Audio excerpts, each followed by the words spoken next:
No, it's all about how DAOs work in the blockchain.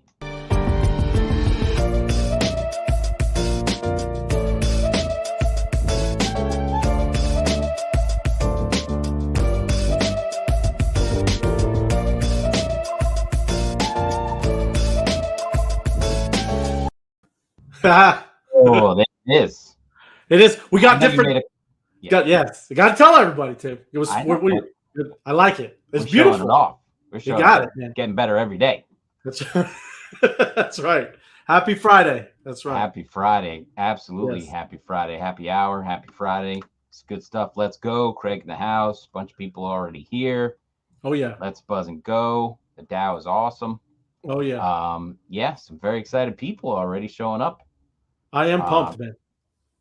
The pack of powerful staying on the blockchain. Ready to go.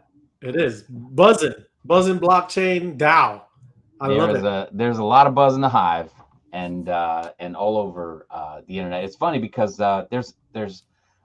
it's a really funny. You got the are you going to run the fear and greed index? That one you usually do. I didn't. But yeah, no, it's still down there. It feels like it's on the FUD side, right? But there's so much happening, and I have a couple quick things to share with you. Look at this one. Oh, this is in Portugal. In Portugal, a house sold directly for 3 Bitcoin. Actually, an apartment, right? Oh. So they sold an apartment in Portugal for 3 Bitcoin and went direct. You know, they didn't have to convert it to euros or anything like that. Sold straight up for the Bitcoin. That's beautiful. Very exciting. And then here in my hometown, take a look at that. That is 4 acres and a farmhouse in Greenwich, my town. And it's listed for 6.5 million. Right. And they will accept Bitcoin or Ethereum. Look directly. At that. No conversions, just the Bitcoin or Ethereum. Wow. Take it all. So yeah, really exciting. And it's happening. You know, people, some of these people with big wallets, they'll just take it directly. No problem. They got pools up there, Tim? Oh, what yeah. You guys use a month and a half out of the year? Is that? You should, yeah. You should see the barn in this house. Look at that barn. It's a party barn. Right? Oh, it's not used for horses and tractors and stuff like that. This is just for a party. Yep. No, they're big around here. They like doing the weddings in the barns. Yeah. Exactly right. This is like an art studio, something else like that. It's cool. But no, beautiful piece of property. But yeah, 6.5 million in Bitcoin or Ethereum. How about that? There you go. I like it. Yeah, nice. Just a little bit of news. I'm always looking at the real estate stuff. So I think that's the next place to conquer with Bitcoin and Ethereum and cryptos. We gotta work on that. But it's getting good. It's getting good. It is. And that, like you said, it's just going around, man. You sent some from Tampa. I remember you showing me some of that too. Oh yeah. Yep. So I mean, it's cool. It is happening, like you said. But hey, the economy is the economy. The world is still gonna spin, and you still got to deal with their FUD. The FUD that they produce. Appreciate you there, right. John. But it's funny because there's people out there saying, "Oh, crypto is going to get overregulated. Nobody's going to want it. It's going to go to zero." And here they are selling their real life, property for Bitcoin and Ethereum. So you got to love it when people are trading, their homes for this stuff that's going to go to zero or whatever. I like Paulie. The growing season in Connecticut is it 2 weeks too? The growing season. I love it here. I love it here. I know. I'm just messing with you, man. No, I know. Yep. It's not for everybody. I'm glad you love it in Georgia. Yeah, there you go. Take us. That's right, George. That's what I'm talking about. I'm hearing you. I know what you're spitting. That's right. Soon. But that's cool, man. Thank you. Because it's kind of, I had some stuff like that too about, there's all kinds of things with Starbucks taking things. That's right. Gucci. I got some of that too. You know what? In that article, I did not know that Starbucks has the second most used payment app on the internet. It's bigger than PayPal. It's bigger than Stripe. It's because they sell $8 coffee, man. Apple Pay, and then Starbucks app. Those are the two most popular apps to collect mobile payments. Starbucks has number 2. I never would have guessed that until I read that article. It's bonkers, isn't it? Yeah, I didn't know that they were running so much payments through Yep. through that. So I think I think the point of that article was they're going to start taking crypto. Yes. Yeah. Yes. So there you have it. The number 2. Apple Pay doesn't take crypto, does it? I don't think so. I don't think so either. Yeah. So there you go. The number 2 mobile app for mobile payments rather is going to start taking crypto. So what do you think about adoption? They're waiting for their G token. Their G token's going to come out. That's when they'll start taking crypto. Who? Apple? Google. Well, any of them. I'm just joking. They're going to come up with their own. Apple Pay, G Pay. They just want their own things, man. Yeah. Well, that's it. That's it.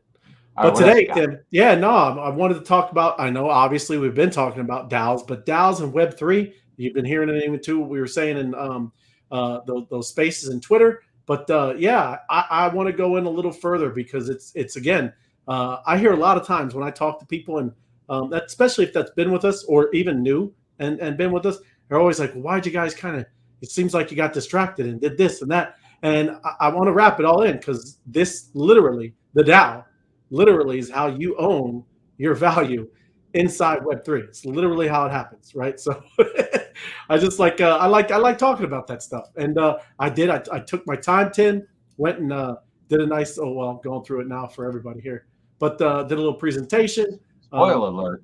That's a spoiler. It's right. Web3 and DAOs, Tim, and the metaverse. Web3 is metaverse, and they use all kinds of different terminologies. You see good old Facebook and called Meta and his centralized metaverse, but it's off and running in 2022, Tim.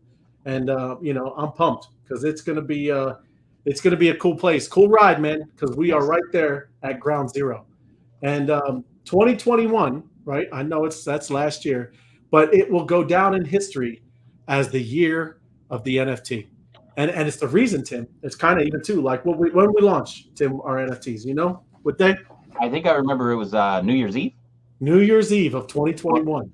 That's the big one, the bees, right? But we did have an asset-backed NFT to set the precedent a while back last spring. That is absolutely true. All during 2021, right? And that was the year. I mean, that's the year of all this stuff where you started hearing about all this kind of stuff. Web3, no one's ever heard of Web3 or the metaverse and stuff. But 2021 was that time where all that started to happen. And as visionaries and architects and developers and all these venture capitalists started imagineering the next generation of public digital infrastructure. That's kind of what's going on. We are, like I said, it's very cool times to be, living in, especially living in this DAO that's about or has launched, and the token that's the utility token to this DAO. So, it's just we're surrounded by people that I just kind of talked about, visionaries, architects, developers, venture capitalists. Some of us are kind of actively that in this group. So it's a privilege, and that's a good word, to be a part of this kind of structure and these kind of people.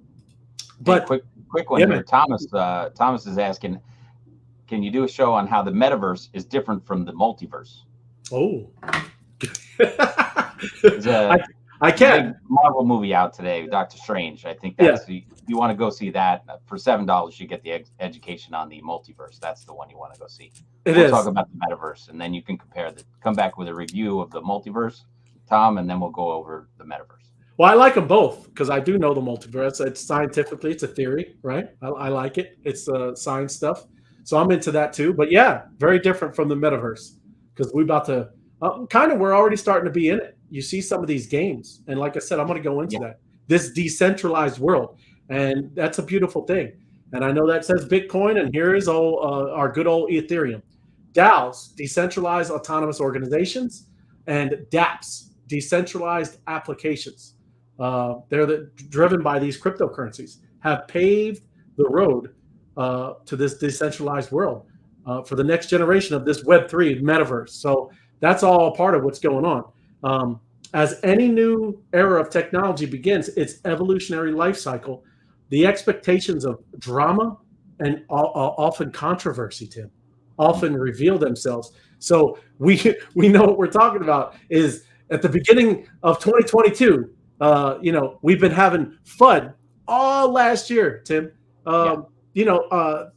There's been huge gains. Like I've been in since probably about 3 years ago, really, fully. At least I had fiat dollars. That bad word. I've had that in there for somewhere, I guess, like 3 years. But I got to experience 2019 and 2020. Big difference from 2021, Tim. So from there, what is it? I think it was around May. May is when it kind of crashed after the spring, and then from all that year till now, it's still kind of been just. May was when China banned it. That's right. And then in September or October is when Russia banned it. So yes. They're just trying to mess with the markets there. It is. Well, it's all manipulation. Yeah, it's not going to crash. They're just messing with it. Well, it definitely is when you see it move, how much it moved. I'm not trying to use horrible words, but that is, it really wasn't just a pullback, Tim. But you know what I mean? Everybody gets freaked out, and that's what happens, right? Well, it was, they took themselves out of the market. Doesn't mean that it's gonna, go to zero or something. Life goes on. So it's just people, flooding out, and there's really no reason for it. I mean, the miners found other homes outside Russia, and the China is going to open their own crypto, so we knew what they were trying to do there. So that's that's not going to change the rest of what's going on with Bitcoin and everything else. Right. Well, and even too, it's out in this, not just this digital world, it's in the regular world. Wall Street has those terms all the time. Crash of this, crash of that. And guess what? Just a couple, probably a year ago, stocks, even 6 months ago, was all-time highs, right? 30,000s in the 30,000 range. So whatever, it's just stuff that people got to, understand what's going on.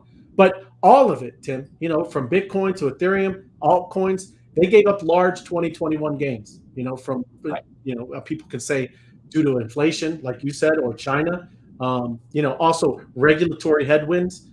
There's a lot of that happening. They're always flooding on that. But OpenSea and the NFT exchanges announced a $13 billion valuation off of all this stuff with what's going on with all these NFTs.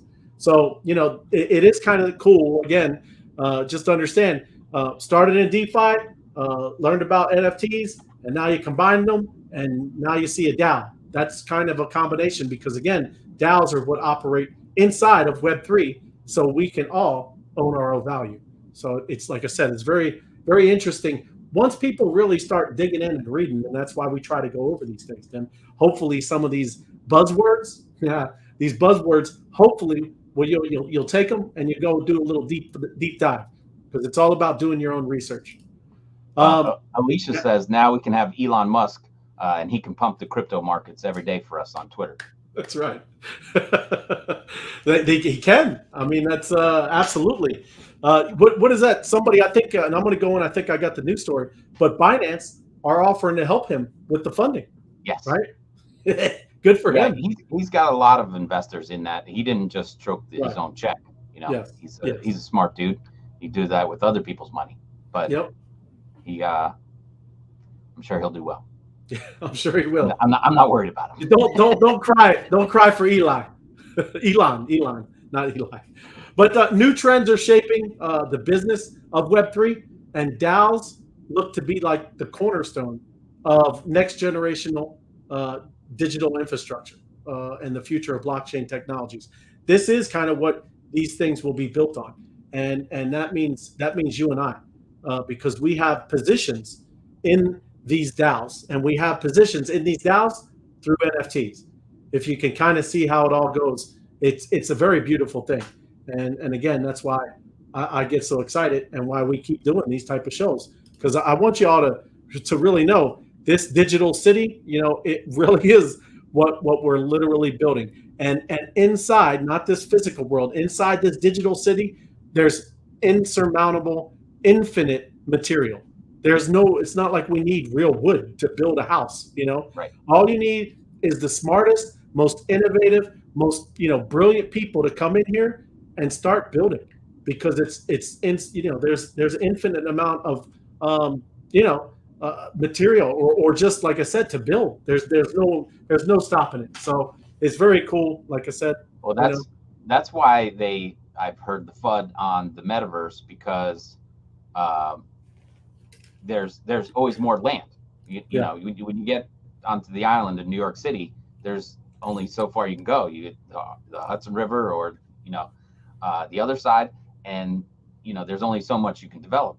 So, but in the metaverse, you can't. There's no limits. You just keep the next block gets developed, the next block gets developed. So it's a little crazy that the Bored Apes sold $300 million worth of land, when they could just open up some more next week. Oh yeah.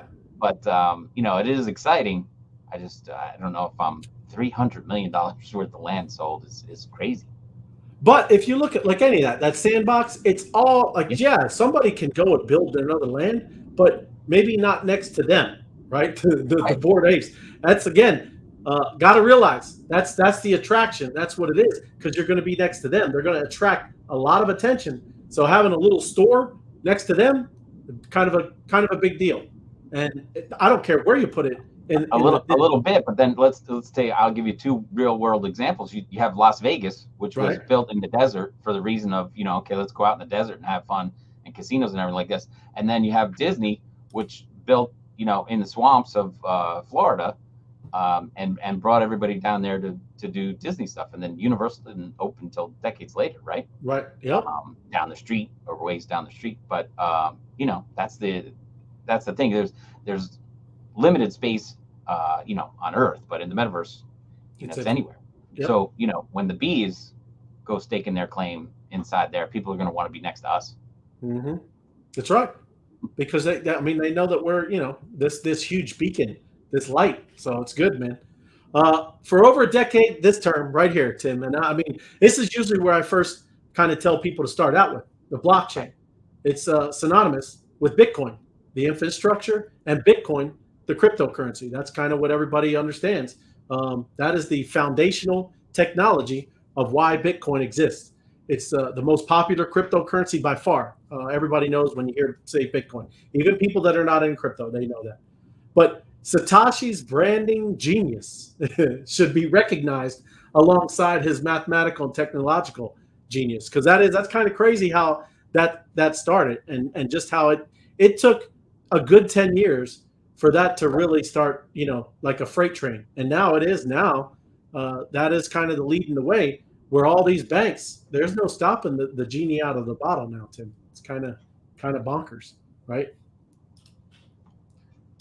So crypto led Google's search performance in blockchain category, right? It did that in 2021. Right. This thing, but NFTs, and I want to show you, NFTs have surged, and it just happened earlier this year. It surged past the terminology crypto. NFTs have now taken over the Google trend of crypto. That should kind of take you and give you a pause, right? So, and I don't know how hard it is to see, like I said, on video or on this thing, but down here is the summer. This is the summer of NFTs, of our NFT crazies, Josh and Dusty and all those guys, Austin and Scott, those guys doing their crazy research, all down here, right? And then it took off. It started doing its movement, and now we're at the point where it has now crossed and it's more trendy and more searched than crypto. So it's not about losing direction. When I talk to people, when I hear people, it's not that. And you got to really understand that there is a lot going on here, and these things all go together. They're absolutely. NFTs literally are cryptocurrency anyway. Hopefully people understand that, and I know they do in our group. But anybody new, you got to understand that NFTs are non-fungible tokens. Literally, there you go, tokens. They're crypto. So that was Elon's tweet the other day. You remember that one? What's he put that? up a collage of the apes, and he said they look pretty fungible to me. So he's just taking a little dig at them. But it's you got fungible tokens and non-fungible tokens. Yes. the apes are supposed to be non-fungible tokens, and he just did a little jab that they all look a little fungible to him. But that's the difference. They should, now, since they're crossing paths, they'll cross paths back and forth depending on what's in the news, what's hot. But they go hand in hand, just like you said. Yep. But oh yeah, absolutely. But Bitcoin has also been under pressure from Ethereum as developers choose. They're going to choose between one of these two, and also down the line, Tim, I'm sure we're going to see that there's going to probably be another one that would be ahead of those, because again, they're the first two movers. But Ethereum is kind of starting to be a choice between the two. I know Bitcoin's still way ahead, but there's a choice. But for building out the cornerstone of Web3, Ethereum is the big daddy, right? That is the digital real estate where all these layer twos are building on top of, and it's kind of enjoyed a first mover advantage with smart contracts and has benefited from the wall garden approach that many developers took to building platforms in Web2. So I mean, kind of everybody is flooding into this space, because I know that you can do. Like I said, I'm not a developer. I'm not deep into any of that. But I mean, I know Bitcoin has a Lightning network and there's things being built on it. But this is by far the choice of most people who do that, right? But yeah, DeFi and the DAO model, right? It says that's why I kind of jumped ahead, but it is digital real estate that we're talking about here. But this model is gaining the most ground through platforms offering compatibility and interoperability with Ethereum. Over half the top 20 currencies have an association with Ethereum. So get that. And I think, again, our people do, because most of them are layer twos and they're built on top of that stuff. But things like Cardano, we know that it has its own blockchain. Hint, hint. Things like Opus, they have their own blockchain. This is important to understand that some of those, and why people always ask why when Bitcoin and Ethereum are all moving, you see the same looking charts for the other tokens. Well, there you go. And also because they're the two horses, right? But that is the reason why, because most of them are built on top of Ethereum. NFTs are changing the demographic model, though, Tim. It's changing it, because NFTs have begun to change the demographics of crypto consumers, with more females, especially millennial females, Tim, looking at the medium as both a renaissance and profit center for their art and collectibles. Females are neck and neck with males and make up almost half of NFT ownership across all age ranges, according to Statista. That's crazy, right? Compared to cryptocurrency, where 90% of Bitcoin users are men.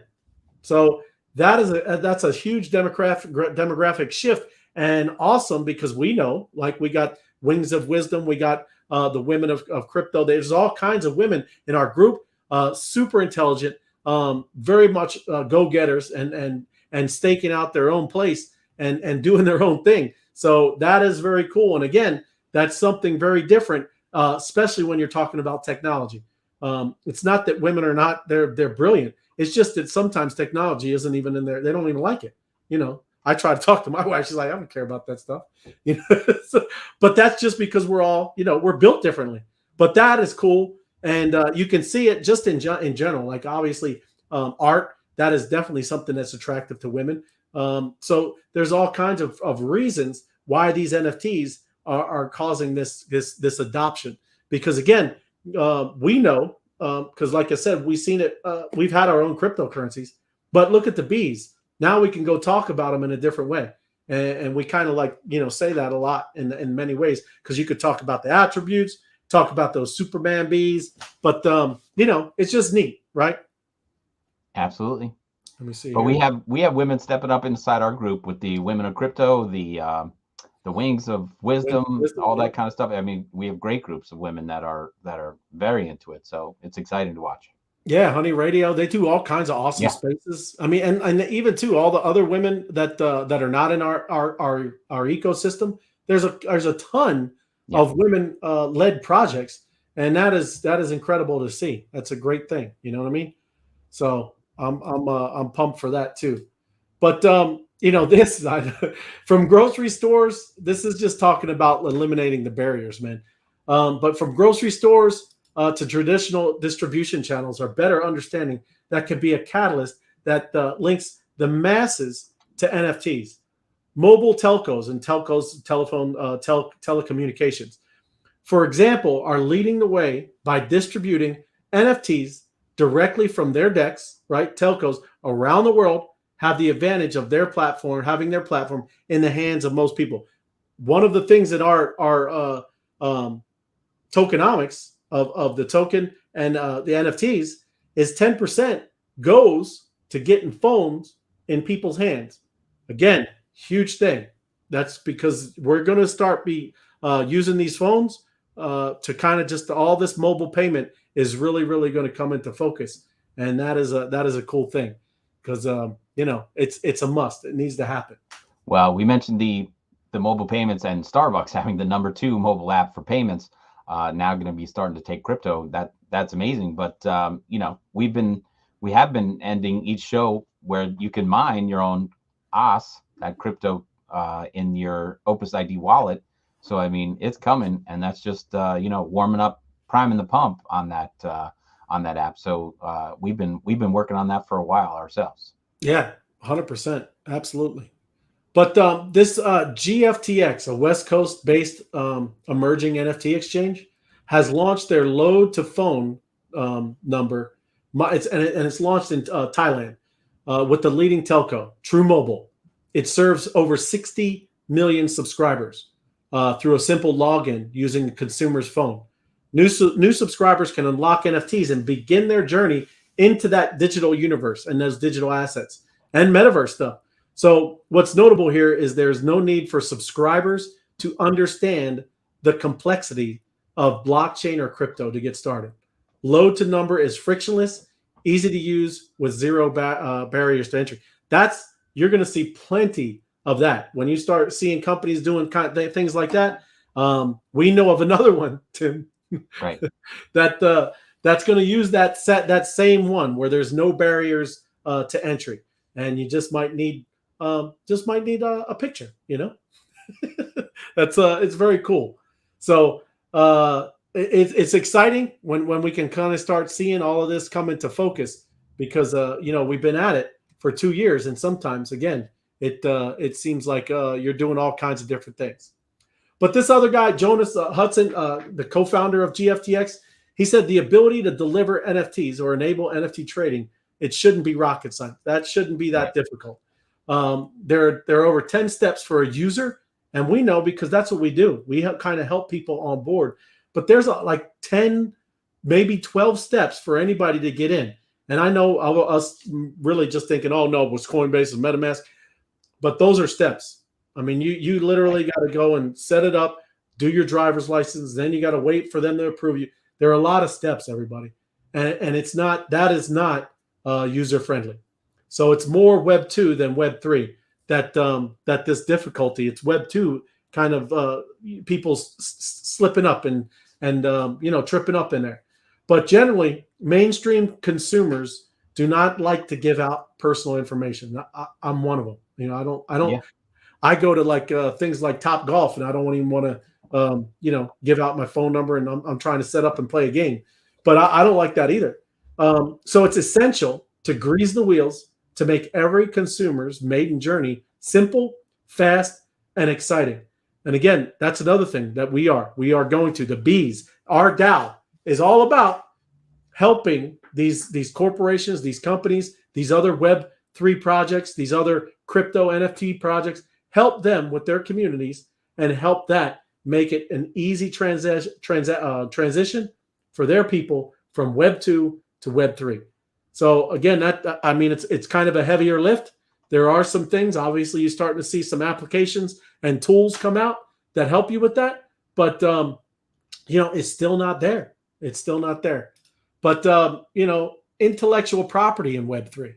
So NFTs and DAOs are flipping the traditional IP model on its head. In 2017, CryptoKitties created a revolutionary model for IP rights by assigning right holders of the NFT the ability to generate revenue off of the IP here. It's basically a licensing deal wrapped in code. And we know, because we talked about it with the bees, we own it.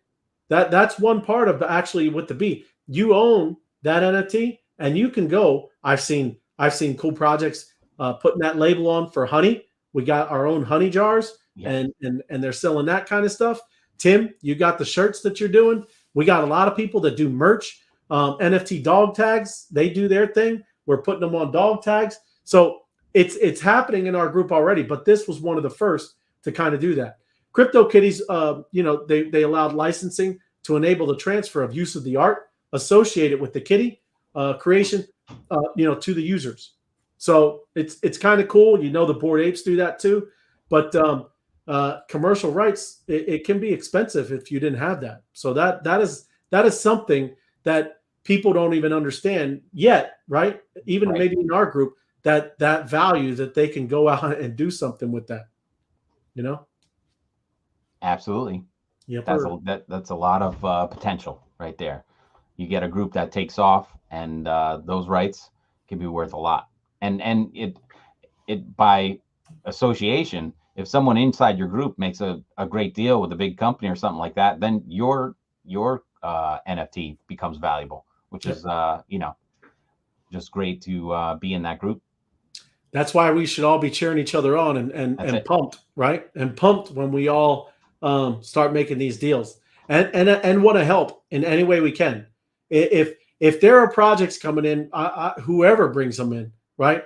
We should welcome. Like I thought it was awesome listening to Spaces this morning and FOMO Head and Hatsack Head being up there and doing an amazing job. And you hear somebody coming up there and say, "Hey man, I love you guys. I just want to get in and be a part of what you guys are. Y'all are awesome."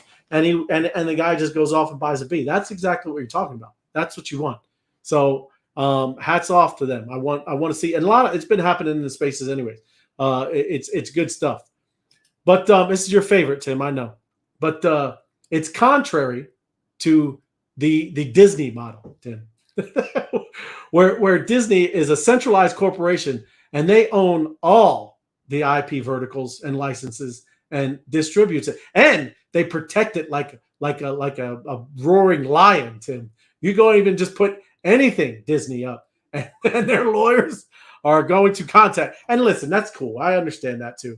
I mean, they've worked hard. This is definitely not just something against all that, but it's completely opposite of what is going on, right?